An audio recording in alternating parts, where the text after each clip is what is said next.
아리랑 TV에 그 연결하신 거 저 어떻게 한번 TV로 봤거든요. 아, 예. 우와, 영어가 역시 아. 저는 뭐 외국 사람인 줄 알았어요. 아, 왜 그러세요? 왜냐면 제가 한 마디도 못 알아들었기 때문에. 아니, 그 자막이 영어로 뜨나? 이 아리랑 TV는 아예 그 해외에 계시는 우리 교포분들이라든지 아예 외국인 상들이 이제 외국인 방송을 상대로 하는 하는 거여가지고 거죠. 거기 보면 이제 국내에 대한 것도 해주시고 아예 글로벌에 대한 것도 다 이야기를 해주시더라고요. 네, 예, 예. 그래서 제가 좀 달리 봤습니다. 아니, 왜 그러세요? 오늘 유동원 본부장님. 예. 지난번에도 제가 한번 말씀드렸는데 그 유동원 홈런 랩 예, 저희 딸아이 이름으로 가입을 한 게 네.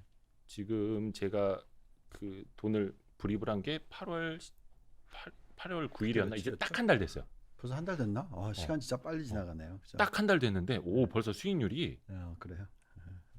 한 달 만에 예. 한 달 만에 뭐 한 달 만에 몇 은행 이자의 한 생겼나? 3배는 나온 것 같아요. 네. 예, 감사합니다. 아닙니다. 그래서 저희가 저희 큰딸한테 그 얘기했습니다. 네가 저 얼마 그때 넣은 게 얼마가 더 불어났어 이렇게 네, 이야기도 해주고 예, 그렇습니다. 그때 대화 많이 나눴잖아요. 그 영상을 빨리 이제 좋았어요. 편집을 해서 올려야 되는데 자 우리 유한타증권의 예, 글로벌 자산 배분 전략 맡고 계시는 유동원 본부장님. 네. 기존에는 저희가 아침에 뵙다가 이제 오후에 네. 뵙습니다, 본부장님. 네. 네, 아침에 이제 제가 못하니까. 네. 오늘은 좀 어떤 거 준비하셨는지 좀 이야기 좀 부탁드릴게요. 지금 사실 요즘에 좀 이 업무가 좀 많이 늘어서 네. 주말 내내 준비했던 내용인데 오전 중에 그 제가 앵커 일을 좀 하다 보니까 그 매일 하시는 거잖아요. 네, 매일 하죠. 그러다 보니까 주말에 보통 생각보다 좀 시간이 좀 많이 걸렸어요. 기본적으로 지금 상당히 많은 분들이 헷갈려 하시거든요. 그러니까 어떤 부분이냐면 한국 시장이 올해 연초 대비해서 그래도 한 10% 정도는 올랐지만 네. 1월 달 확 오르고 나서 거의 10% 가까이 1월 달 확 오르고 나서 네. 지금 약간 지지부진하잖아요. 빠졌다가 올랐다가 빠졌다가 올랐다가 하면서 그 사실 수익률이 잘 안 나죠. 그게 이제 삼성전자 주가를 보면 딱 답이 나오는 거겠죠, 그렇죠? 그렇죠. 뭐 지수는 어쩔 수 없이. 그러다 보니까 정말 많은 분들께서 그 저한테 이제 오셔가지고 그때 다 한국 던지고 저희 상품을 가입하거나 아니면 해외 투자를 했었어야 된다. 그런 얘기들을 좀 많이들 하세요. 네. 근데 그럼 또 마음 아프죠. 네, 너무나 안타깝죠. 네. 그래서 제가 이제 지난주부터 계속 말씀드리고 있는 거는 당연히 이제 그 해외 투자를 많이 하셔야 되는 거는 이제 기본적으로 깔아야 되는 부분은 가져가야 되고 네. 그렇지만 그냥 딱 한국 시장만 놓고 보거나 아니면 신흥국 아시아 시장만 놓고 봤었을 때는 네. 지금 굳이 수익이 안 났다고 해서 이걸 던지고 미국으로 다 넘어가는 건 아니다. 오히려 차라리 이제 우리는 자산 배분을 추구를 그렇죠. 하잖아요. 네. 그래서 꼭 뭐 다른 주식을 팔고 또 주식을 산다 이거 말고 네. 차라리 그냥 부동산이나 아하. 지금 부동산 가격은 너무 비싸니까 예. 물론 이제 세금을 내야 되는 부분이 있다 보니까 이제 제대로 그 팔지를 못하겠지만 예. 그래도 방법들이 좀 있긴 있더라고요. 요즘에 보니까 네. 세금을 줄이는 방법들이 있으니까. 근데 이제 그 가격을 분석을 해보면 뭐 이런 거죠. 그 제가 한국에 되돌아온 게 2013년 말 14년 초였어요. 네. 그때 제일 먼저 제가 그 돌아다니면서 했던 얘기는 제발 S님의 말을 듣지 마라. S? 네, 사람 얘기는 하기 어렵고요. 네. 그때 이제 인구 절벽 얘기하시고 막 그러면서 외국 사람이 한국 사람? 한국분. 네. 그런 거 알 것 그러면서 같은데. 상당히 많은 분들이 다 부동산을 갖다가 투자를 안 하셨던 타이밍이었어요 그때가. 그러면서 부동산 뭐 인구 절벽, 부동산 급락 뭐 아직도 기억나는 게 제주도가 뭐 중국 사람들이 막 산다 그러고, 그러니까 그게 너무 답답한 거예요 제 입장에서는. 네. 그러니까 그때 우리가 부동산의 가격을 price to income ratio라고 해서 가격 나누기 소득으로 했었을 때 전 세계에서 가장 싼 국가 1, 2등 그런 수준이었거든요. 그 뭐 PIR이라고 하는 건가요? PI라고 하죠. PI. Price to Income Ratio. 예, 예. 예, PTI라고 해서 또는 아니면 Price to Rental이라고 해서 이제 그 임대 임대 뭐 수수료 전세 같은 거, 계산 월세나. 임대 수수료 계산했었을 때 네. 그러니까 너무 싼 거예요 그때. 근데 이제 은행에 다니는 분인데 그러니까 돈 빌리기 싫어가지고 그 부산의 해운대에 있는 집을 안 사셨대. 그때 평당 500만 원인가 그랬어요. 제 기억으로는. 그게 거의 언제도 한 10년 전. 2014년, 예. 예, 13년 말, 그죠? 한 8, 9년 전 얘기예요. 예. 그래서 그때는 이제 부동산을 정말 적극적으로 뭐 적극적으로 아니더라도 네. 집 한 채만은 사라, 제발. 청년분들한테 내가 살 집은 제발 사라. 안 그러면 엄청난 소외를 느끼게 된다.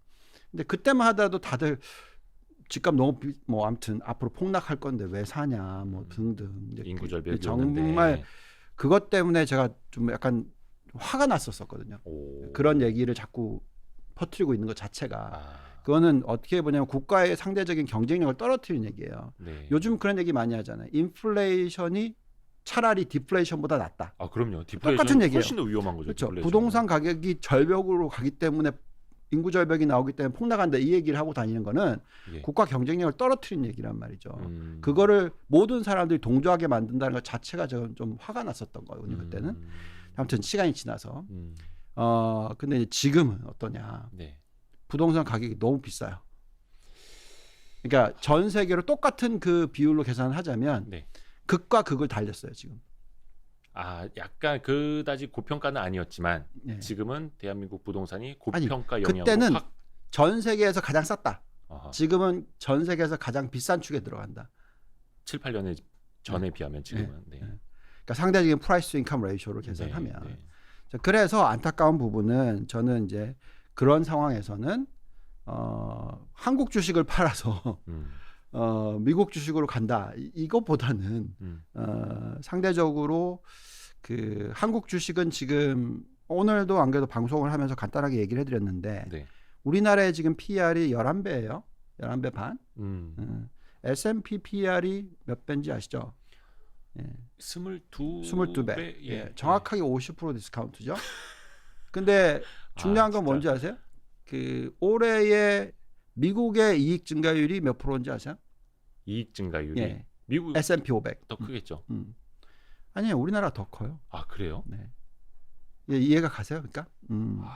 그러니까 사실 밸류에이션이라는 건 이익 증가율을 이제 보여주는, 그러니까 성장성을 보여주는 뭐 밸류에이션 지표로 볼 수 있는데 네. S&P 500보다 우리나라 이익 증가율이 더 훨씬 높아요, 올해. 근데 우리는 그 반토막의 밸류에이션. 이해가 안 가죠.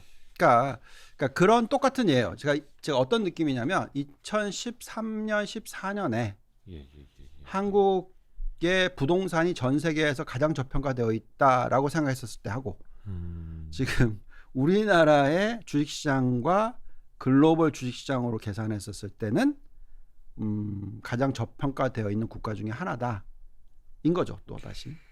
그래서 물론 이제 이런 얘기들 하실 거예요.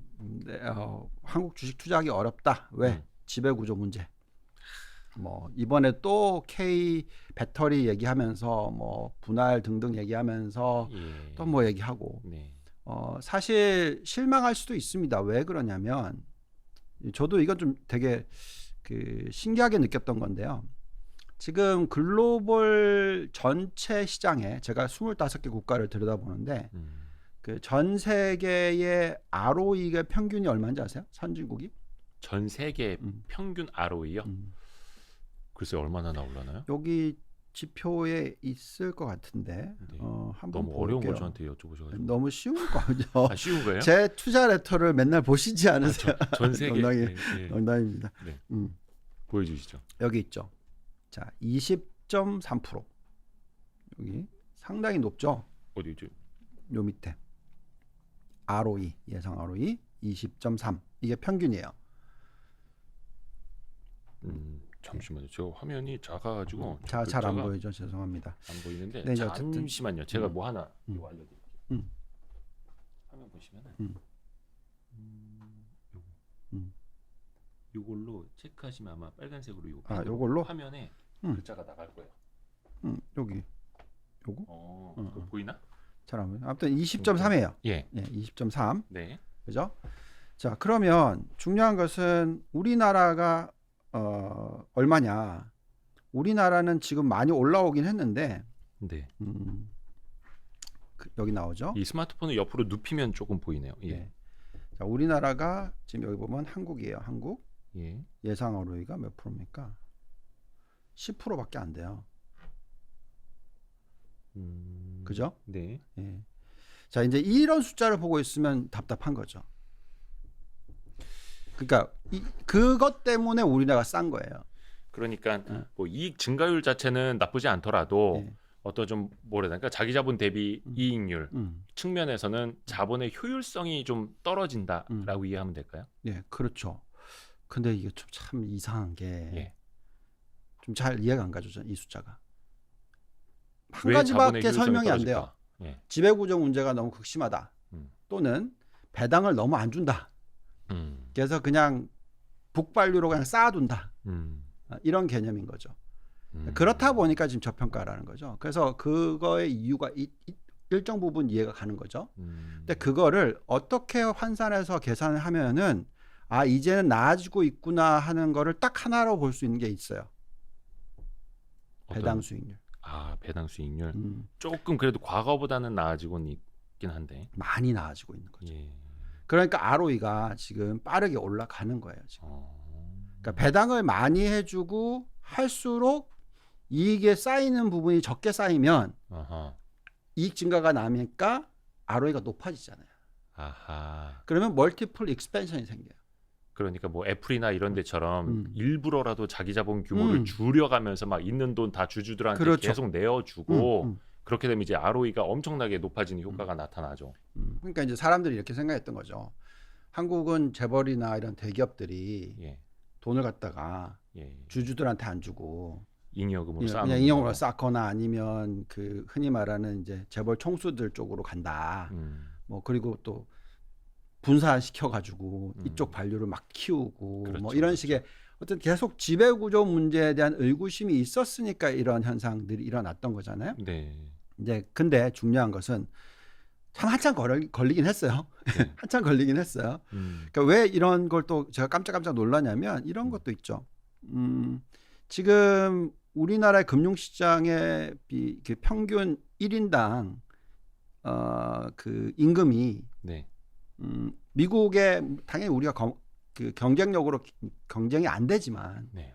평균으로 계산하면은 미국의 1인당 인건비 네. 금융산업 네.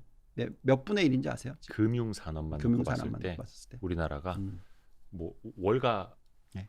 바탕으로 해서 평균으로 계산하면 게임이 안 되지 않을까요? 게임이 안 돼요. 그러니까 3분의 1도 안 돼요. 3분의 1도 안 된다. 네. 근데 잘 생각해 보면은 네. 돈은 많이 벌고 있어요, 사실. 네. 그래서 결국은 인건비 대비해서 이익을 많이 벌어들이는 국가예요, 우리나라는. 볼 때.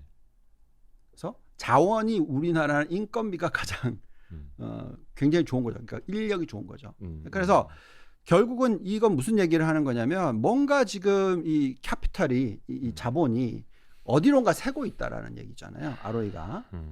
그래서 그것을 제대로 보여주려면은 배당 성향이 높아져야 되는 것이고, 그리고 그에 따라서 ROE가 높아져야 되는 모습이 나오고, 그러면 이제 한국 증시가 여기서 레벨업 할 수 있는 그런 환경이 만들어지는 거죠. 자, 근데 중요한 것은 아직 답답하긴 하지만 네. 방향은 좋다 이거죠. 아하. 어떤 말씀이신지 알겠습니다. 그러니까 2년 전만 하더라도 네. 코로나19가 터지기 전만 하더라도 ROE가 5%, 4% 말이 안 되는 얘기였어요. 왜냐하면 우리나라가 사실 글로벌 경쟁력이 굉장히 제조업들이 강한데 그렇죠. 그렇게 낮은 ROE? 뭔가 이상하거든. 그 돈이면 그냥 사업 접고 미국 주식 투자하는 게 낫고. 그러니까 이상하잖아요. 네. 근데 지금은 이제 올라와서 10%대까지 올라왔어. 아하, 이것도 많이 올라온 거다. 올라왔어요. 2배로 늘었어요. 네. 근데 이제 계속 배당 성량만 그 글로벌 평균만 해도 네. 자연적으로 ROE가 올라가게 되는 거죠. 우리나라 더 빨리. 그러면 우리나라 시장의 리레이팅이 네. 굉장히 빨리 일어날 수도 있어요. 예. 그래서 중요한 것은 기업이 어떤 식으로 이 재무제표를 관리를 하느냐에 따라서 예. 투자자들의 입장에서 이건 사야 되겠나 말아야 되겠냐 이런 결론이 나는 거죠. 그래서 지금 현재 이 답답함은 그렇던 거죠. 올해 연초 대비해서 한국 시장이 별로 못 올랐어요. 네. 근데 아직까지 배당 성향이 겨우 작년 거로 계산하면 2%밖에 안 돼. 그러니까 배당 수익률을 계산하면. 네. 그러니까 이 숫자가 너무 낮다라고 생각하는 거고 아직까지도 ROE가 너무 낮다고 생각하는 거죠. 그런데 올해 연말이 딱 돼서 실적이 다 나와. 네. 그리고 나서 그 실적을 가지고 우리나라 기업들이 배당 성향을 확 높였어. 특히 삼성전자 그렇게 할 거거든요. 작년에도 뭐 배당 많이 했고 예, 올해 뭐 더 하면 자, 좋고. 그러면 배당 일드가 4%로 튀는 거죠. 예. 그러면 이거는 전 세계 지금 미국의 S&P의 배당 수익률이 얼마인지 아세요? 얼마일까요? 1.3. 1.3? 높지는 않네요. 안 높잖아요. 예. 그러니까 주가 많이 올랐으니까.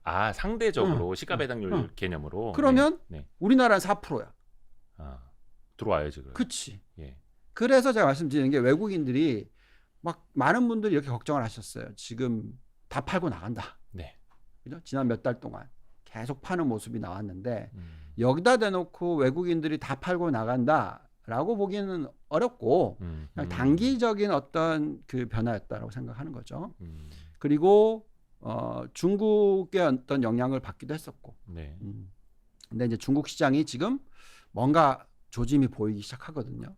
어떤 조짐일까요? 뭐 그러니까 산업 구조 조정과 이제는 다시 한번 좀 땡기겠구나 하는 그런 느낌? 뭐 지준율 인하라든지 뭐 이런 이야기도 그런 것들 가지고 올 거고 이제 여태까지는 규제로서 잡았고 네. 이제부터는 자기네들이 원하는 산업을 적극 부양하기 위해서 여러 정책들이 나오기 시작할 거고 그런 부분들이 어저께 그리고 오늘 지금 중국 증시가 올라와요. 한국은 아직 못 올라오지만 내일 모레 저기 선물 옵션이 또 있다 보니까 네. 또 그렇게 좀 플레이를 하시는 것 같은데 네. 그래서 근데 어쨌든 중요한 것은 지금 현재 타이밍에서 너무 얘기를 많이 했지만 간단하게 얘기하면 지금 신흥국 팔 때 아니에요. 아하. 그러니까 미국으로 가는 건 좋은데 미국을 기본적으로 깔고 가는 건 당연히 깔고 가야 되는데 네. 지금 현재 이 밸류에이션에서 지금 현재 이 모든 여러 가지 데이터를 가지고 분석을 했었을 때 네. 신흥국을 지금 다 팔고 미국으로만 다 가자 이 전략은 지금은 아니다라는 거죠. 그만큼 신흥국 특히 이제 말씀하신 우리나라는 어떤 밸류에이션 메리트 그리고 배당이 더 높아진다면 ROE도 개선이 되는 메리트가 있다. 자, 근데 이제 여기서 하나 또 더 이제 중요한 거는 이제 처음으로 되도록 합시다. 예. 이렇게까지 이제 한국 시장에 대해서 너무 열심히 얘기를 했으니까. 아유, 좋습니다.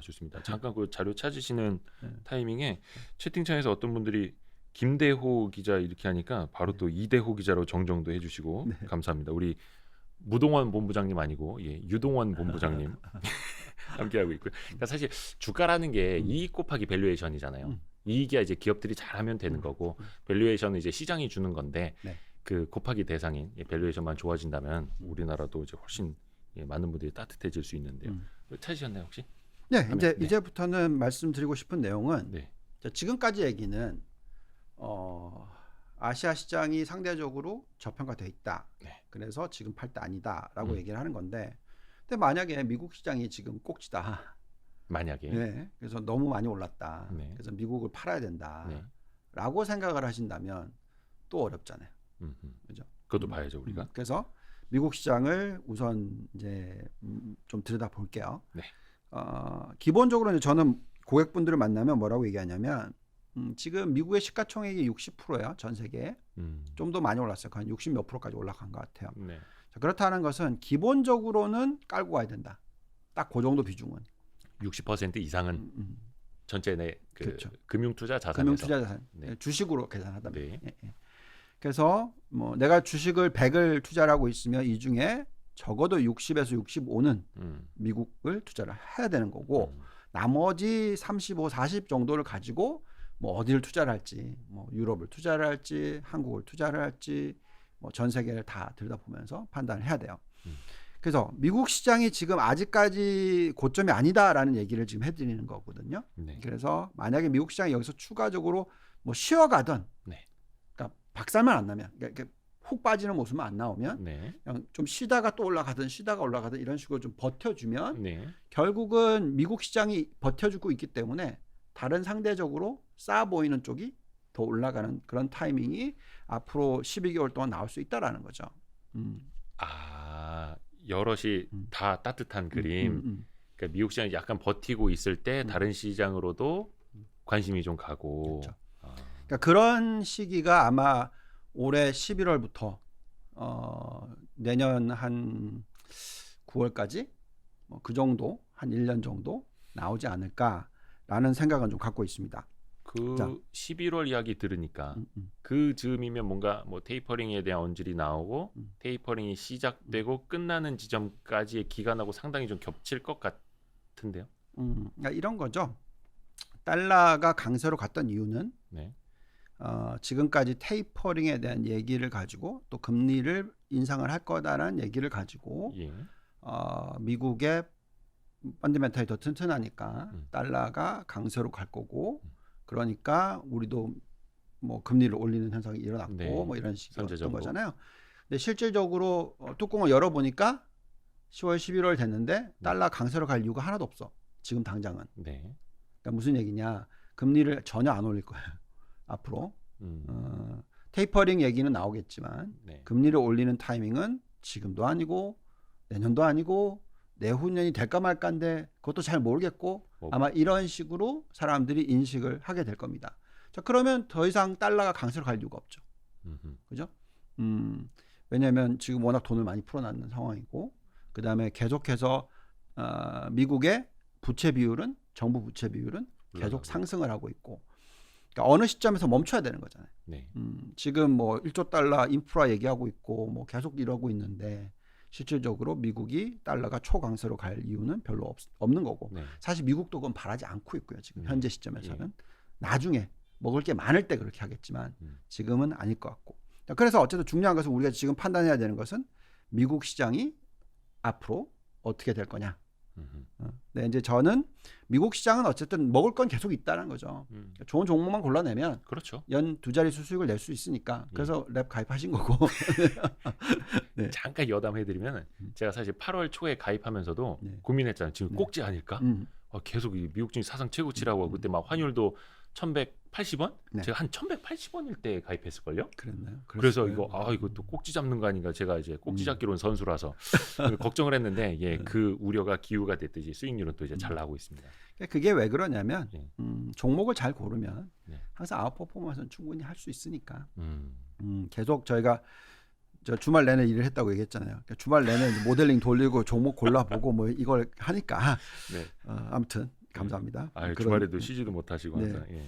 자, 그다음에 그럼 이제 미국 시장 다시 되돌아가서 자, 다들 걱정하는 부분이 미국 시장의 지금 신규 고용 부분이잖아요. 네. 신규 고용 숫자가 나왔는데 23만 5천 명. 1,000만 명에서 100만 명에서 뚝 떨어졌어요. 그죠? 그 ADP 민간 고용 8월 거. 그렇죠. 그러니까 예상치가 75만 명이었어요. 그죠? 그 미국의 전문가들이 맨날 틀리는 건지 고용 지표를 못 믿겠는 건지. 그러니까 이 숫자를 보고 있으면은 뭔가 이 고용 쪽은 아직까지 좀 아리까리하다. 그죠? 네. 네. 근데 재밌는 건 이걸 보세요. 그럼 이거 왜 이런 거야 도대체? 구인 수는 지금 역대 최고치를 뚫고 올라가고 있고, 그다음에 이제 구인 수 빼기 왼쪽 위에 있는 거는 네. 빼기 실업자를 계산했을 때 지금 이제 역대 최고치인 170만 명으로 올라섰어요. 일자리가 없는 게 아니고 없는 게 아니죠. 사람들이 나오질 않는 거고. 예. 그러니까 이제 이렇게 해석을 하는데 네. 저는 이 숫자를 보면서 이제 어떻게 해석을 하냐면 우리는 확연하게 4차 산업혁명 시대에 있다. 어떻게 좀 연결을 시키면 될까요? 간단하게 얘기하면 네. 구직을 원하는 기업들은 정말 많은데 네. 그 포지션을 메꿀 사람은 없다. 그러니까 간단하게 또 다시 한번 얘기할게요. 네. 그럼 이제 저희 본부로 얘기할까요? 네. 네, 저희 본부에서 직원을 뽑으려고 해요. 네. 예. 근데 스킬셋이 여러 가지가 있어야 될 거 아니겠습니까? 거기는 네. 좀 이게 자격 증명이라든지 이게 좀 문턱이 많이 높을 것 같은데요. 예. 예. 저는 그런 사람이 10명이 있으면 10명 다 뽑을 수도 있어요. 오, 근데- 능력자. 예. 근데 없어. 네. 예. 너무 비싸거나. 아, 요즘에 그거 얘기 들었어요? AI 관련된 직장은 개발자들. 예, 개발자나 AI 관련된 쪽이라든지 우리도 지금 제가 로봇 어드바이저 만들었잖아요. 전 직장에 있을 때. 네, 네. 그러니까 거기에 관련해서 프로그래머라든지 뭐 이런 쪽에 흔히 말하는 데이터 마이닝을 할 수 있고 이런 쪽 4차 산업혁명과 연결돼 있는 사람들의 이니셜 코스트가 얼마인지 아세요? 4억. 뭐죠? 예? 4억. 4억이요? 금융사 들어가서 할 수 있는 그 프로그래머 데이터 아니 마이닝까지 할 요즘에 수 있는. 그 정도로 높아졌다니까요. 와, 이게 너무 디맨드가 세니까. 아, 근데 그런 구직은 너무 많은 거야 지금. 아, 근데 그걸 필업할 수 있는 사람들이 없는 거죠. 이거 자꾸 또 여담을 하게 되는데 제 아파트에 살던 이제 지인이 한 2달 전에 미국으로 이제 그냥 떠나셨어요. 근데 직장을 안 구해놓고 가더라고요.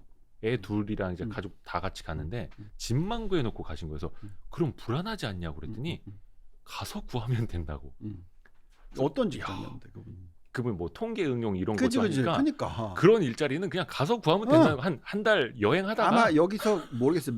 몇 분의 몇은 모르겠지만 예. 그런 쪽이 정말 많은 거예요. 아, 심지어는 반대로 예를 들어서 그냥 어떤 이제 레이버 인텐시브라고 얘기하잖아요, 우리가. 그러니까 노동 예. 직접 몸을 움직이는 노동 집약적인 산업들의 예. 직장 수는 계속 줄죠. 아, 그거는 요즘에 그 우리 집 앞에도 이제 아이스크림은 다 그 할인 무인으로 바뀌고 그러더라고요. 그다음에 이제 모든 커피숍은 다 또 이게 키오스크. 하는 걸로 바뀌고. 그 솔직히 본부장님 좀 오래 걸리시지 않나요? 키오스크? 아니요, 저는 그렇게 오래 걸리지는 않습니다. 그래요? 예. 제가 그래도 모델링을 맨날 하는데 저 계속 오래 걸려가지고 저 막 연습하고 가거든요. 예. 네. 제가 옛날에 싱가포르에 있었을 때 저희 그 지점장님께서 좀 오래 걸리시더라고요. 제가 다 해드렸어요. 키오스크 이걸로 이제 주문하는 거. 아무튼 좀 잠깐 사이드로 흘렀는데 네. 어쨌든 결국 무슨 얘기냐면 구조의 변화가 생겼어요 이미. 구조적인 변화다. 그래서 구직 수가 이렇게 구인 수가 이렇게 많지만 네. 이게 쉽게 unemployment ratio, 그러니까 실업률이 떨어지지가 않는다는 거죠. 천천히 떨어질 수밖에 없다는. 그래서 계속 파웰이 굉장히 세게 얘기하는 거예요. 자기는 이건 이제 구조적인 이슈가 있다. 네. 경제 불균형 현상이 심하게 일어나고 있다. 계속 그 얘기를 할 수 있는 거고 그런 상황에서 네. 금리를 올릴 중앙은행은 별로 없다. 우리나라 왜 올렸는지 잘 모르겠습니다만. 네. 아무튼 한 3주 전인가요? 나오셔서 열변을 이제 하신 적이 있고. 네. 네. 아무튼 그런 상황입니다. 자, 그러니까 이제 이 실업률 추이를 보시면은 이게 이렇게 훅 곡선이 이렇게 눕잖아요. 이렇게. 네. 그래서 이제 떨어지는데 저 5.2%가 3.5%까지 가는데 많은 분들이 내년에 간다고 생각하시잖아요. 네. 모르겠어요. 저는 2023년에도 갈지. 한 5% 밑으로 떨어지는 시기. 아니, 그러니까 보시면 이게 코로나 이전 수준이 3.5잖아요. 네네네. 그러니까 완전 고용이 3.7, 4% 미만이에요, 무조건. 그 정도로 보더라고요. 예. 그러니까 거기까지 떨어지는 데까지 코로나 이전을 회복하는데 정말 한참 걸릴 거라는 거죠. 그럼 금리를 건드리는 시기는 언제가 될지 모르겠고 결국은 이런 부분을 생각했었을 때 미 연준은 여태까지 인플레이션에 목말랐던 사람들, 특히 ECB는 더 심해요, 그죠? ECB 뭐 아니면 일본은 정말 심하잖아요. 그러니까 인플레이션에 목마른 사람들이야 다. 중앙은행들이 제발 인플레이션 좀 와줘 하는데 미리 올려가지고 금리를 그걸 갖다가 그냥 확 찬물을 이제 약간 이제 불이 피어오르려고 하는데 네. 여기다 대놓고 확 끼얹을 중앙은행은 없다라는 거죠. 다 타는 거 활활 타오를 때 끼얹어도 상관없다라는 거지. 그러니까 저기 이제 불씨를 봐야 되는데 불씨를 거품으로 보고 거기다 물을 끼얹으면 안 된다라는. 그러니까 그렇게 제가 볼 때는 그런 중앙은행들이 별로 있구나. 네. 죄송합니다. 거의 뭐 한국은행 들으라고 하시는 말씀 같긴 한데. 네, 아무튼 죄송합니다. 또 부동산 가격 잡겠다고 또 한 거라서. 네. 네. 자, 그다음에 이제 서비스업 PMI 지표를 보시면은 네. 61.7에서 나왔는데 네. 64에서 좀 떨어졌어요. 네, 그래서 아무튼 자, 이런 모습 보고 있으면 어쨌든 중요한 것은 미국 시장 전체적으로 놓고 봤을 때 골디락스가 이어질 확률이 높다. 그다음에 이제 인플레이션 숫자 한번 보시죠. 이게 이제 재밌던 뉴스인데 인플레이션이 올라갈 거다 뉴스 대비 떨어질 거다 뉴스의 비율이에요. 보시면은 이제 요때가 저거는 뉴스의 어떤 뭐 건수라든지 뭐 이런 건수로 걸 가서 가지고? 계산하는 거예요. 그러니까 요때 올해 초 보시면 정말 높았죠. 네. 이건 진짜 인플레이션이 극심하다고 생각했을 때. 근데 지금 보시면 이제 스탠다드 디비에이션 밑으로 떨어져 있잖아요. -1. 이 정도면 앞으로 이제 인플레이션에 대해서 걱정하는 빈도수는 굉장히 떨어질 것 같다. 그렇죠. 뭐 생각해 보면 올해 초만 하더라도 뭐 올해 하반기 뭐 가면 뭐 인플레이션 난리 날 것처럼 막 이야기를 했었는데 네. 막상 와 보니까 또 그건 또 아니고. 네. 자, 그래서 또 미국의 이제 미 연준이 보시면 이렇게 올라갔다가 이렇게 되고 있잖아요. 지금 꺾여 내려오고 있죠.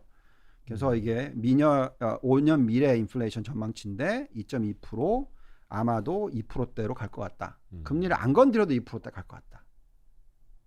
그래서 제가 깜짝 놀라는 거는 제가 캐시우드와 그 마이클 베리에 대한 그 코멘트를 제가 한 적이 있었죠.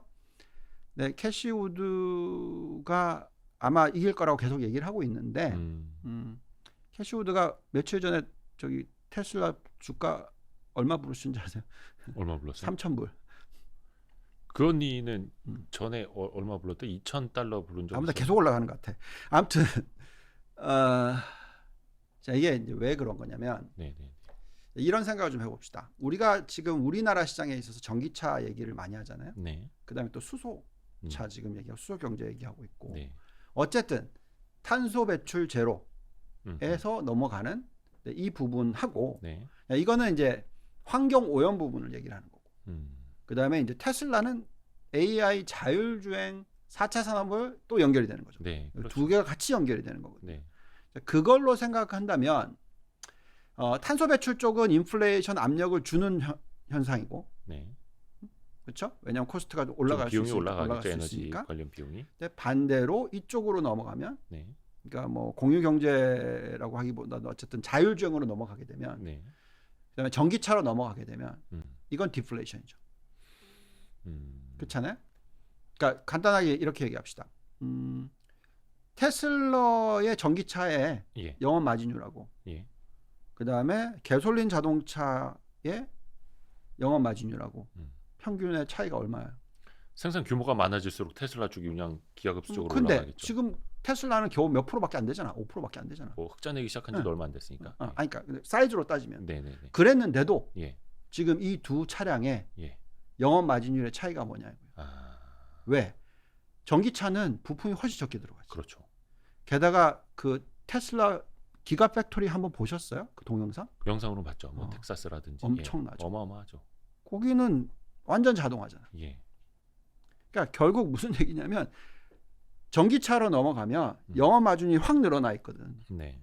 그러니까 가격을 떨어뜨릴 수 있는 여건이 생기지.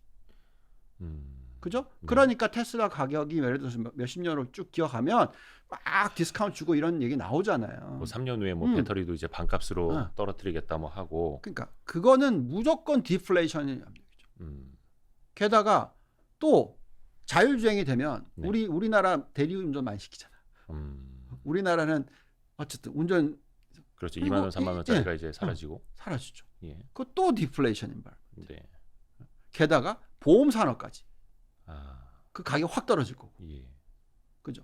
그러니까 결국은 이쪽으로 넘어가면 갈수록 이거는 완전히 이거는 이제 게임이 바뀌는 거죠. 그래서 그런 부분을 계산했으면 우리는 지금 현재 시점에서 미국은 어떻게 보면은 이런 디플레이션까지는 아니고 인플레이션이 예상보다 높게 나오긴 했으나 일시적인 현상이 왔다. 그래서 파웰 의장이 얘기하는 걸 들어라. 그 사람들이 저희보다 훨씬 데이터가 많지. 그렇죠. 그래서 참 많은 분들께서 우리가 더 잘한다라고 얘기를 하는 건 좀 놀랍다 저는 생각합니다. 그분이 얘기하는 게 맞다고 저는 생각을 하고 있고요. 그렇죠. 그다음에 시티그룹의 경제 서프라이즈 인덱스를 보시면 왜 지금 미국 10년 국채 금리가 이 수준에 있느냐 이해가 가죠. 계속 지금 경제 성장률 자체는 하향 안정화가 되고 있다. 예. 그래서 이 디스인플레이션 시대에서 우리가 얘기하는 것은 결국 이런 4차 산업혁명이 이어지면서 결국 실질적인 경제 성장률 자체는 그렇게 높을 수가 없는 거죠.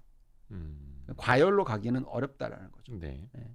그렇기 때문에 지금은 과거 20년도 골디락스, 앞으로도 골디락스. 그래서 주식시장의 어느 시점에서 이게 꺾일 거냐 하는 부분에 있어서는 네. 너무 섣불리 빨리 판단하시면 계속 한탄을 하게 된다는 거죠. 그렇잖아요.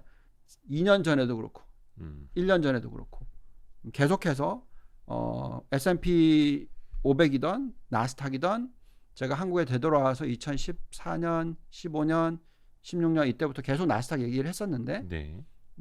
결국 그때 안 사셨던 게 후회를 하시는 거고 또 후회를 하게 되는 거고 지금도 또 후회를 하게 되는 거라는 거죠. 그러니까 사실 요즘은 원체 그 저금리 시대다 보니까 2023년, 24년 EPS 끌어다가 이제 밸류에이션 하는 게 유행이긴 한데 2023년의 걱정을 지금 우리가 끌어다가 할 필요는 없다. 지금 약간 왜 하고 그렇게도 있냐 이거죠. 느끼지기도 하고요. 아까 나미님이 네. 이거 라방 맞냐고 여쭤보셨는데 예, 라방 맞습니다. 네. 예, 지금 시각은 6시 16분 지나고 있습니다. 네. 예, 우리 유동원 본부장이 유한타증권에서 홈런 때리고 계시는 유동원 본부장님과 하고 있고요. 열심히 안타 때리고 있어요. 제가 볼 때는. 아 그래요? 안타만 꾸준히 때려도 3할 타자 되는 거 아닙니까? 네. 그게 더 열심히 어렵고. 칠할 하고 있습니다. 예. 제가 또 이제 수익률을 실시간으로 보고 있기 때문에 이 안에 다 있습니다, 여러분. 슬슬 이제 배고파지는 거 보니까 이제 시간이 이제 퇴근 시간 그래서 넘어가고 있는 것 같고. 그래서 10년 국채 금리도 결국은 2%에 도달하는 시기가 2023년이 지나야 된다라는 생각이 드는 거고요. 그렇게 되면은 결국 미 연준의 입장에서는 미국의 10년 국채 금리가 2% 이상 올라갔었을 때 그때 몇 달 이어지면 그때부터 금리를 건드리기 시작할 거라는 거죠. 그래서 지금 미국 시장은 괜찮다라는 거고요. 근데 이제 이 앞으로 올라가는 속도는 좀 더뎌질 수 있다라는 부분이 이 숫자들을 보면 그렇죠. 보시면 미국의 PSR이 10배가 넘는 기업들의 비중이 25%. 매출 대비 주가 수준이 10배가 넘는. 많이 올라갔죠. 과거 닷컴 버블 때 35%였으니까. 뭐 예전에는 그냥 플랫폼 일부 기업들이나 이제 PSR로 밸류에이션 한다고 했는데 이제는 거의 10배가 넘는 기업이 25%, 4기업 중에 한 기업은. 근데 이제 저는 이런 베팅을 하는 거죠. 요 35%를 뚫고 올라갈 거다. 더 많아질 거다. 그러니까 매출액 대비로 이제 밸류에이션을 받고 그게 10배를 넘게 받는 기업들이 훨씬 더 많아질 거다. 역사상 최대치가 35%였는데 네, 그걸 뚫을 거다. 왜 그러냐면 이때의 ROE는 10%, 이때의 ROE는 25%. 수익성 자체가 지금 현재도 아까도 이제 말씀해 주신 것처럼 평균이 한 20% 정도가 되고 미국은 더 높을 테고 그 배경에는 단순히 이제 수익성이 좋아지는 것도 있겠습니다만 큰 자본을 필요치 않는 4차 산업으로 더 많아지는 것도 이유가 있을 테고. 전에 그때 한번 와가지고 보여드렸잖아요. IT 섹터에 그죠? ROIC, Return on Investment. 그러니까 카피탈을 투자를 했었을 때 얼마를 벌어들이냐. 빼기 WACC. 그게 거의 30몇 프로. 그러니까 이때는 거의 뭐 10%도 안 되고 오히려 마이너스. 쉽게 얘기하면 적게 투자하고 많이 벌 수 있는 기업들. 그러니까 PSR이 이렇게 높아도 상관이 없는 거죠. 그냥 단순히 밸류에이션만 뭐 비싸다 이게 아니라 정말 수익성으로 보자면. 그래서 결국은 어쨌든 이 숫자를 놓고 보면은 그래도 이제 올라가는 속도가 좀 더뎌질 수는 있는 거죠. 그다음에 다들 버핏 지수 가지고 또 얘기를 하시잖아요. GDP, 그죠? 마켓캡, 시가총액 200%가 넘었다. 이거 너무 비싸다. 2000년도보다 2배다. 아, 2배는 아니고 한 60% 더 높다. 뭐 이런 얘기를 하시지만 요즘에 이제 GDP로 계산하는 거는 옛날 얘기죠. 버페 제가 가장 존경하는 분이 버페님이시고, 네. 근데 지난 10년 동안은 어쨌든 수익률이 안 좋은 건 사실이잖아요. 상대적으로. 네, 상대적으로 네, S&P 500으로 따졌을 때. 예. 이제 그게 결국은 이제 IT 섹터 투자를 안 하셨던 부분, 물론 애플이 지금 전체 포트의 40% 넘지만 뭐 그 전까지만 하더라도 항상 그러셨잖아요. 네. 그래서 그때 이제 버핏 지수로 보면 너무 비싸게 보이니까 아마존 투자를 안 한 걸 후회하신다는 얘기를 이제는 하시니까, 그죠? 그래서 어쨌든 중요한 것은 이제는 시가총액 나누기 GDP 숫자로 보기는 좀 어렵다. 여러 가지 이유가 있습니다. 이제 그 부분은 직접 좀 한번 찾아보시면 좋겠고요. 그 다음에 이제 올라가는 속도가 좀 더딜 수밖에 없다라고 얘기하는 거는 이 S&P 500의 배당 수익률 1.3%니까, 네. 그죠? 미국의 10년 국채 금리가 1.3%니까 이제 거의 이제 둘이 똑같다라는 얘기죠. 그렇다면 여기서 추가로 상승을 하기에는 좀 시간이 걸린다. 추가로 상승하기에는, 그러니까 어떤 게 추가로 상승하기에는? 그러니까 주가가 더 올라가면 배당 수익률은 떨어질 거예요. 낮아지니까. 근데 이제 중요한 것은 매년 이 ROE를 20% 벌어들이기 때문에 네. 그거는 또 상승할 수 있는 거죠. 지금 네, 채팅창에서 네. 바이님하고 네. 대구 남자님하고 네. 나미님이 네. 그 유동원 홈런 랩 그 가입하신 분들이라고 네. 수익률이 점점 좋아지고 있다고 이렇게 또 감사합니다. 여기 고객분들이 많이 와 계시네요. 최선을 다하고 있습니다. 아까 제가 그 ROE 전 세계 평균 ROE를 기억을 못 하니까 다들 이제 투자 레터 받아보시는 분들인가 봐요. 본인들이 이제 알고 계시다고 해가지고 네. 예, 그러네요. 예, 우리 뿅아리 수님도 와 계시고 감사합니다. 네, 감사합니다. 그 GDP, 그러니까 버핏 지수라는 게 그 나라의 GDP 대비 시가총액이 몇 배냐 이건데 우리나라는 2배가 조금 넘죠. 뭐 이제 시가총액 코스피, 코스닥 다 합치면 3천억 조금 안 되고, 3천조, 3천조 조금 안 되죠. 코스피만 놓고 보면 한 2,400조, 2천, 뭐 그 정도 될 거면. 그렇습니다. 2배는 안 되죠. 네, 2배 안 되죠. 1.5배. 그러니까 코스피만 놓고 보면, 코스피만 놓고 보면 안 되고 코스닥까지 합치면은 2배 정도 될 겁니다.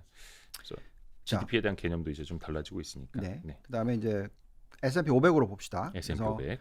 그 아까도 말씀을 드렸습니다만 지금 이 ROE가 네. 20%대가 나오고 있기 때문에 아직까지는 상승 여력이 있다. 근데 이제 아까 보여드렸지 배당 수익률도 그렇고 여러 가지 부분들 놓고 봤을 때 이제 약간 이제 이렇게 가파르게 올랐다면 좀 쉬어가는 타이밍이 좀 나올 수도 있다라는 거죠. 쉴 수도 있다. 예. 물론 그렇기 때문에 이제 종목 선별이 굉장히 중요해지는 거고. 그렇죠. 예. 또 거기서도 아웃퍼폼 해야 되니까. 네. 자, 그다음에 이제 재밌는 거 하나 요거가 굉장히 상당히 재밌어요. 이게 뭐냐면 오늘 얘기했던 내용인데 네. 제가 다른 분들이 좀 이런 얘기들 하셨어요. 그러니까 미국 시장에 대해서 제가 가을철에 좀 쉴 수도 있다. 네. 그래서 이제 만약에 가입을 하시려면 네. 빨리 가입하셔라.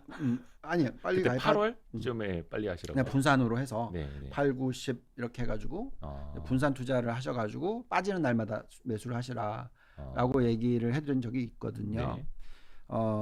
그리고 11월부터 이제 2월달까지 쭉 수익률이 많이 올라간다 그런 얘기를 해드렸는데. 네. 이제 그렇게 얘기를 해드렸던 이유는 보시면은 이제 과거에 이 평균적으로 S&P 500이 8, 9, 10월 달이 수익률이 별로 안 좋아요. 보통 한 마이너스 2.4% 빠져요. 평균적으로. 평균. 그러니까 지난 몇십 년으로 계산하면. 네. 그 이유가 뭐냐면 여기에 나와 있는 이 숫자들 때문에 그래요. 과거 20년 평균 실적이 보통 이제 10월 말쯤 되면 이제 실적들이 다 발표되기 시작하잖아요. 네, 그죠? 네. 근데 이제 그래서 10월 말까지, 그러니까 9월, 10월 요때, 네. 그때가 보통 보면은 그 실적의 전망치가 떨어져요. 그래서 2달 동안 보면은 전망치가 떨어지기 때문에 그 실적 발표하기 되기 전까지니까 그 숫자를 보고 지수가 조금 눌리는 거죠. 네. 그리고 나서 이제 4, 4분기에 훅 튀는데 지금 보시면은 지난 2달 동안 이런 모습이 나오고 있어요. 정반대. 여기 보시면 이제 과거에는 3, 4분기가 마이너스 2.9% 그죠? 네. 예. 그죠?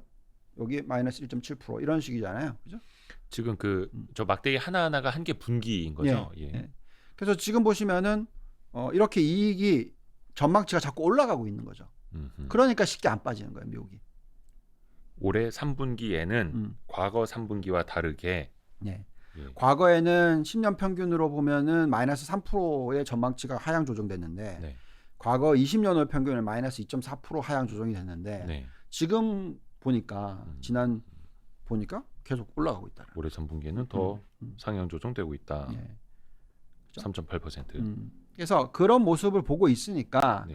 이게 미국 시장이 좀 쉽게 안 흔들리는 거잖아요. 그러니까 이럴 때는 사실 미국은 계속 말씀을 드립니다만 한국처럼 네. 막 선물 옵션 시장을 가지고 이때 사고 이때 팔고 뭐 했다가 뭐 이게 세금이 없으니까 예. 상관없잖아요. 그렇잖아요. 네. 캐피털 게인스 텍스라는 게 없잖아요. 예. 양도소득세라는 게 없기 때문에 그렇게 하는 사람들이 많죠. 근데 미국은 자기가 만약에 팔았다, 네. 양도세 내야 돼. 그건 아시죠? 네. 예. 그러니까 그건 조심하자는 거지. 그러니까 미국은 전형적인 그 구조 자체가 주식 투자 구조 자체가 장기 투자를 추구하는 게 맞고 매매보다는 보유. 그치. 예. 그래서 사야 되는 타이밍을 잡는 거지 예. 팔아야 되는 타이밍을 잡는 게 아니에요. 미국 시장은. 사서 또 뭐 배당 받고 뭐 이런 식으로 그렇죠. 가고. 그리고 길게 보면 이렇게 얘기를 해요. 지난 몇십 년을 놓고 보더라도 미국 시장은 10년 중에서 8, 9년 투자하고 네. 1, 2년만 싹 빠져나와 있으면 네. 거의 수익률이 그냥 엄청나게 차이가 난다.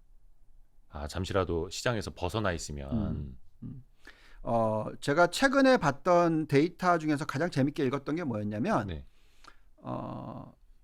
그 코로나19 언제더라? 몇 년 2010 한 3년 전이었던 것 같은데 보면은 미국 시장의 투자를 똑같이 시작한 사람이에요. 네. 그랬는데 샀다 팔았다를 했는데 예. 그 4일만 투자를 잠깐 돈 잠깐 옆에다 빼놨는데 그 사람의 수익률이 예. 그냥 쭉 들고 간 사람에 비해서 100%나 떨어지는 거예요. 아, 그래요? 그러니까 너무 많이 오른 날이 그러니까 딱 한 4일 정도가 있어요. 아, 매년 그렇게 4일 정도만 빼놨다면 그러니까 무슨 얘기냐면 그러니까 그걸 보고 있으면 그 데이터는 무슨 얘기를 하는 거냐면 미국 시장은 타이밍 잡으려면 안 된다는 거죠. 그렇죠. 그걸 맞추려고 하는 거는 자꾸 수익률 좋은데 굳이 뭔가를 더 엑스트라로 내려고 한다 보니까 천천히 들어가거나 아니면 안 사거나 팔았다가 다시 사거나 이거를 하면 안 되는데 아직까지도 많은 고객들, 제 고객분들이 네. 자꾸 그렇게 하시려고 그래요. 가입을 하셨는데 수익이 났으니까 이거 한번 팔았다가 다시 또 하셔야 되는 거 아니세요? 수익률이 지금 빠졌는데 왜 그때는 안 파셨어요? 뭐 그러니까 자꾸 그런 얘기들 하세요. 물론 스윙이 있기 때문에 그렇게 생각하시지만 네. 저는 그렇게 생각하지 않는 거죠. 왜냐하면 세금을 낼 바에야 네. 그냥 들고 가는 게 맞지. 다 회복하니까. 이게 좀 매매에 익숙하신 분들 입장에서는 조금 이제 현금화 해놓고 가자.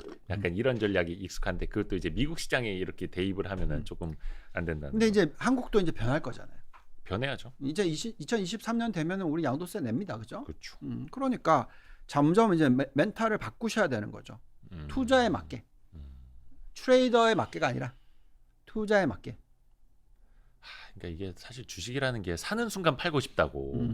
사고 나서 빨리 30% 올라서 또 팔고 딴 것도 사고 싶고 약간 이런 거 느끼시는 분들이 아니 많거든요. 근데 그게 팔기 쉽지 않으니까 부동산은 예를 들어서 그렇죠.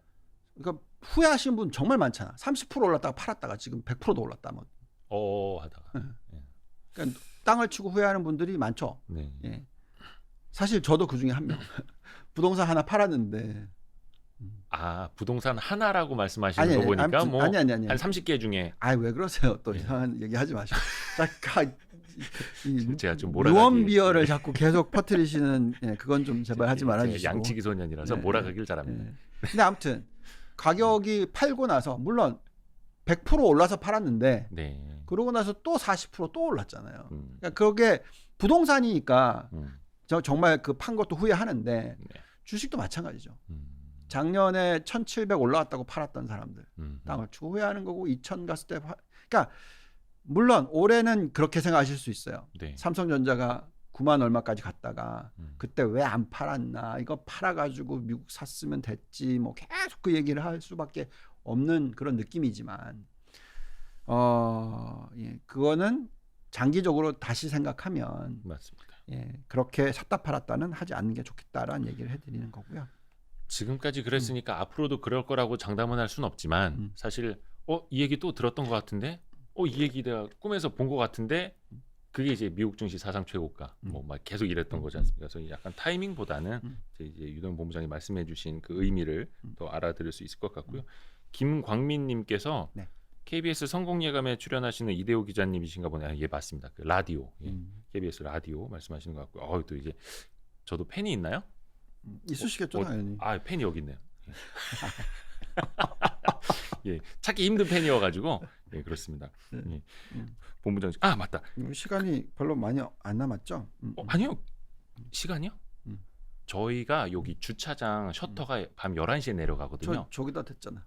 저는 그 전에만 나가면 됩니다. 알겠습니다. 예, 한 5시간 남았고. 네, 농담이고요. 안 그래도 그 9월 21일, 22일이죠. FOMC 회의가. 게다가 미국의 선물 옵션 만기일이 21일. 그런가요? 근데 또 우리 시장은 추석 연휴. 추석이야. 네. 아니 왜 미국은 FOMC를 우리 추석 연휴 때 여는 거예요? 축구도 우리나라 새벽에 하고. 네. 예. 그거 어떻게 봐야 됩니까? 추석 연휴. 그래서 약간 그런 거 있지 않습니까? 특히 연휴 앞두고는 좀 주식을 좀 비중을 줄이고자 하는 심리, 또 FOMC라는 빅 이벤트가 있으니까 몸을 사리고자 하는 심리.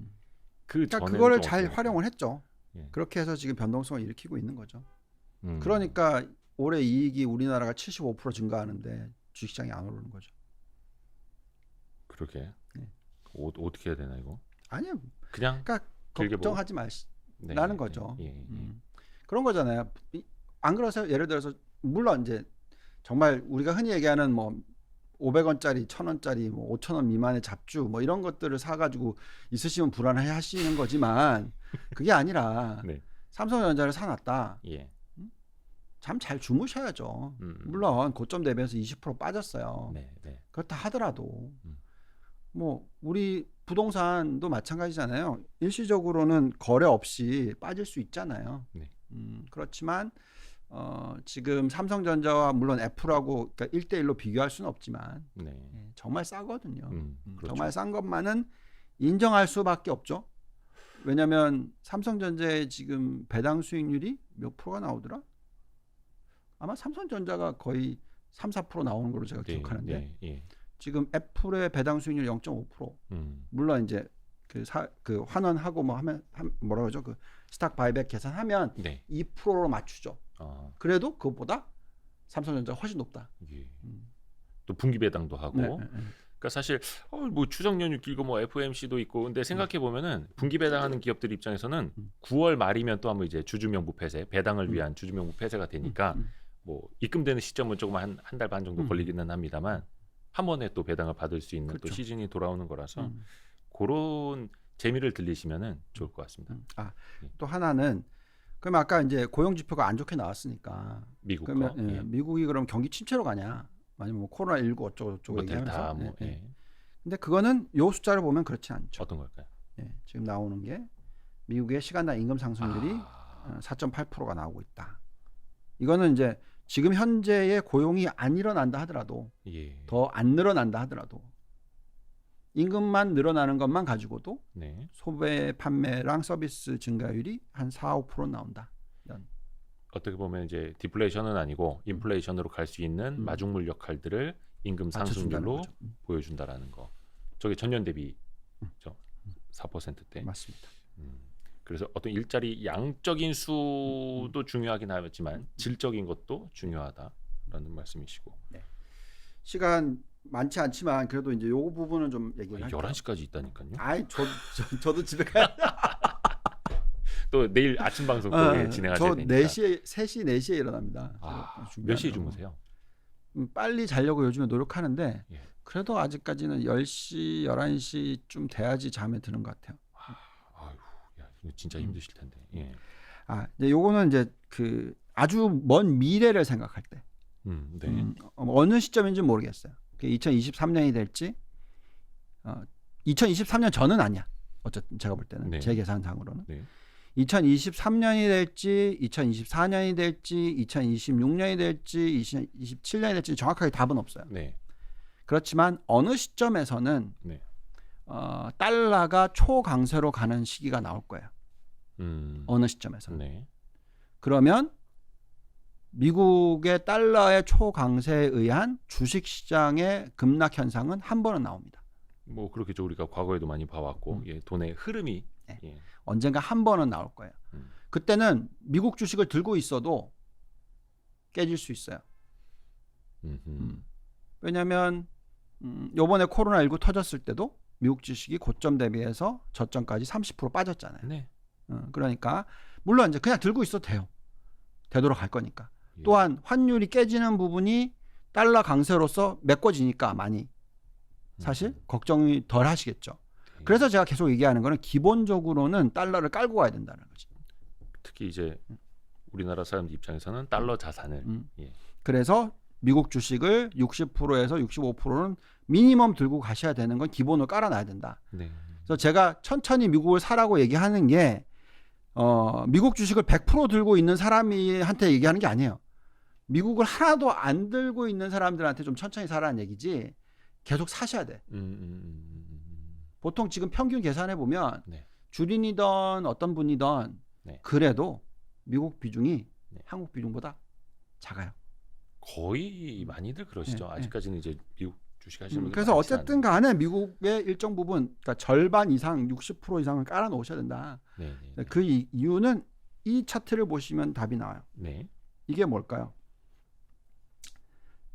중앙은행의 대차대조표입니다.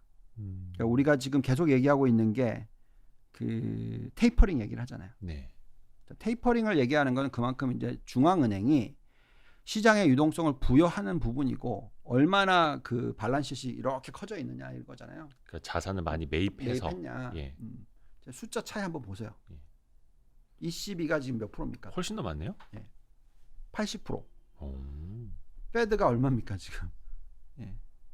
37%. 그러니까 GDP 대비 퍼센테이지로요. 어허. 그러니까 지금 그러니까 이런 거죠. 유럽은 코로나 터지기 전에 그냥 거의 휘청휘청하고 있었고 휘청휘청이 아니라 거의 그냥 엉망이었고 네.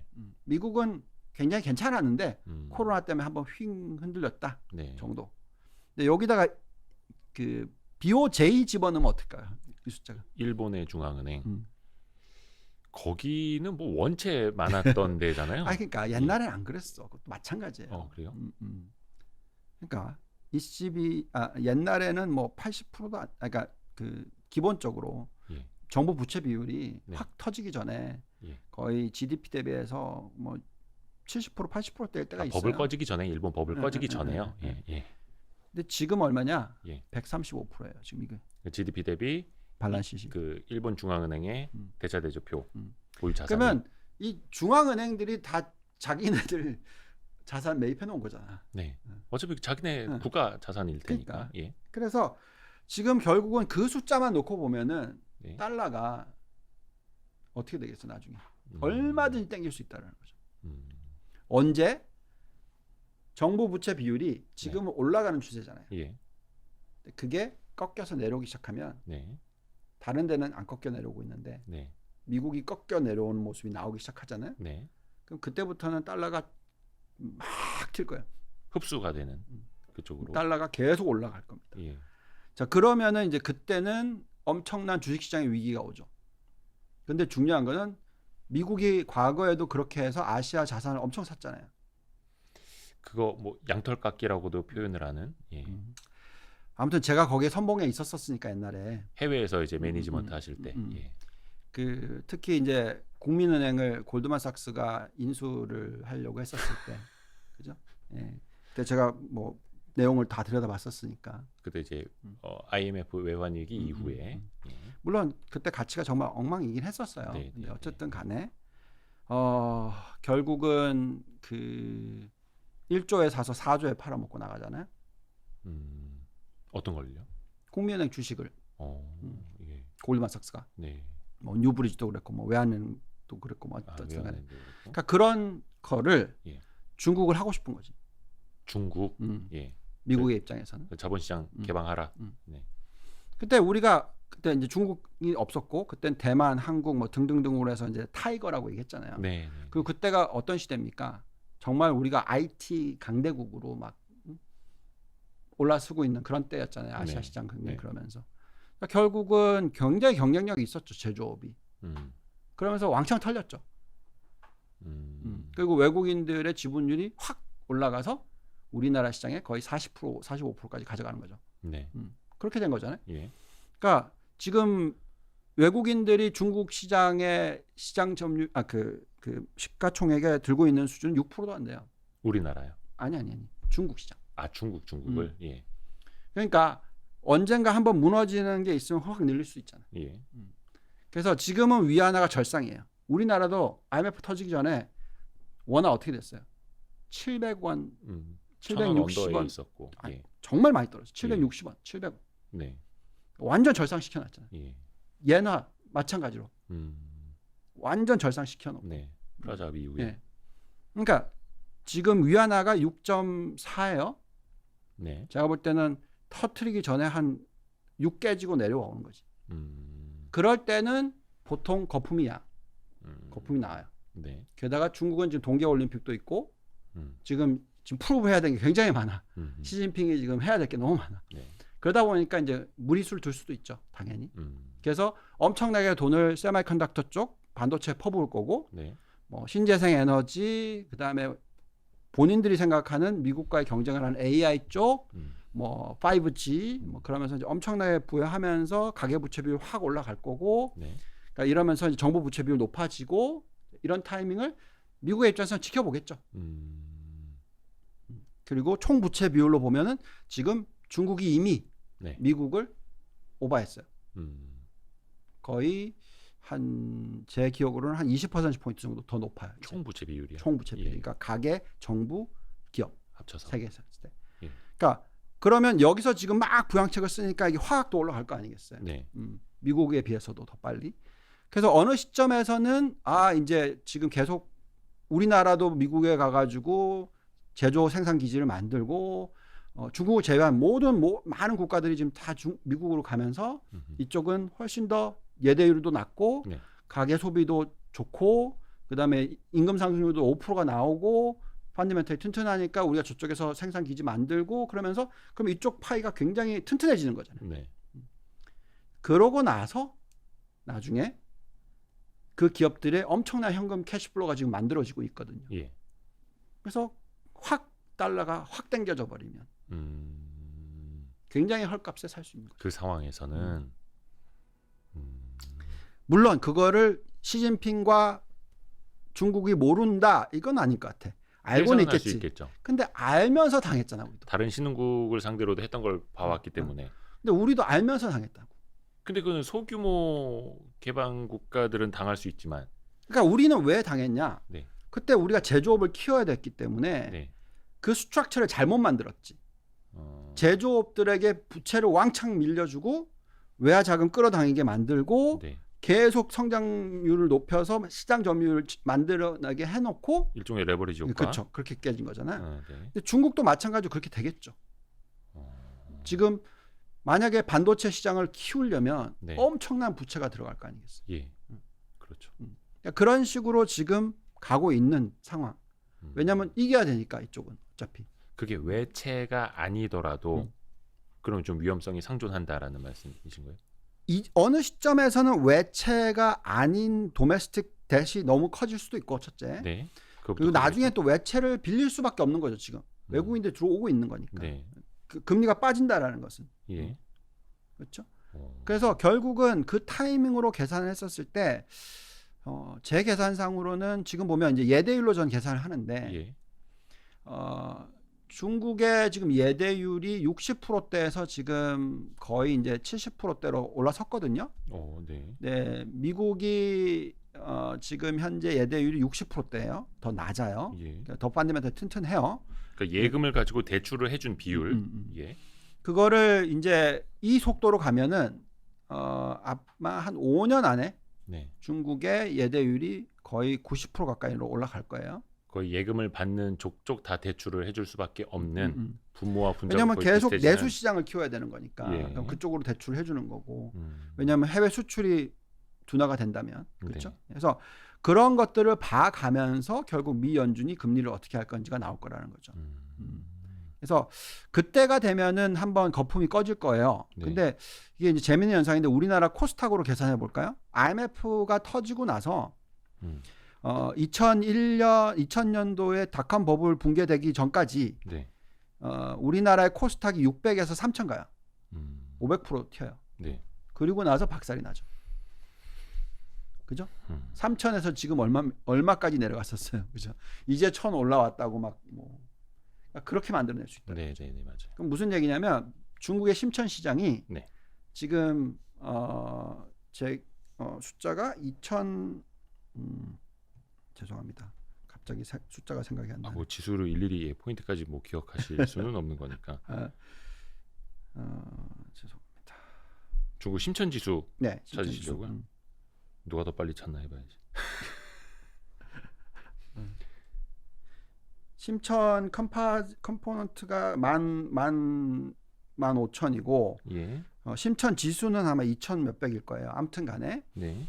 그러니까 이게 무슨 얘기냐면 여기서 100% 200% 튈 수 있죠. 그리고 나서 다시 깨질 수도 있는 거고. 그때만 하더라도 흔히 말하는 이제 4차 우리는 그때는 4차 산업혁명이 아니었고 그때는 이제 제조 IT 인터넷 기업들이었고 네. 이번에는 아마 AI 뭐 지금 보니까 중국이 정말로 패턴 수라든지 뭐 이쪽에 투자를 굉장히 많이 하고 있는 쪽은 AI 쪽이니까 그쪽에 엄청난 기업들이 많이 들어갈 거고 네. 자금이 엄청나게 많이 들어갈 거고 예. 그다음에 정부가 그걸 하기 전에 컨트롤을 갖다가 한번 꽉 조인 거고 예. 왜냐하면 그 수혜를 자기네들이 가져가려고 하는 거니까 그러니까 그러고 나서 왕창 부양책이 들어올 것 같아요 저는. 그러면 그게 거품이 될 거고 그거를 이제 미국이 보고 있으면서 어느 시점에서 뭔가의 액션이 나오면서 지금 패권 싸움이 어쨌든 장기를 두는 거죠. 사실 요 이야기만 한두 시간 들어도 예. 그래서 그러니까 제가 부족할 것 말씀드리는 같은데. 거는 예. 그때는 주식을 다 줄이셔야 되는데 그게 지금은 아니다. 근데 그래도 달러 들고 계셔야 된다. 23년이 될지 24년이 될지 그 이유가 될지는 모르겠으나 그래서 기본에 60% 65% 깔고 하셔야 된다는 거죠. 달러 자산을 그때가 되면 우리나라가 아무리 펀더멘털 튼튼하다 하더라도 왜냐하면 2008년이 그랬거든요. 네. 그죠? 우리나라가 아무리 펀더멘털 튼튼하다고 하더라도 튼튼했어요. 네. 그랬는데 IMF하고 완전 틀렸지만 네. 그래도 원하는 1,600원 갔단 말이죠. 네. 그죠? 옛날에는 2,000원 갔었고 1,600원. 이번에는 1,600원까지는 안 가겠죠. 네. 그렇지만 1,300원, 1,400원까지는 또 갈 수 있겠죠. 그때가 되면. 그러니까 그런 걸로 계산하면 지금 1,150원. 네.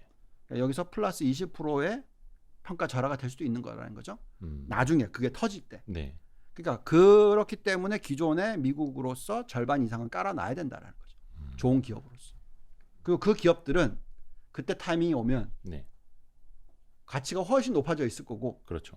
그리고 헐값에 기업들을 또 인수를 할 거라는 거죠. 해외 기업들을. 예.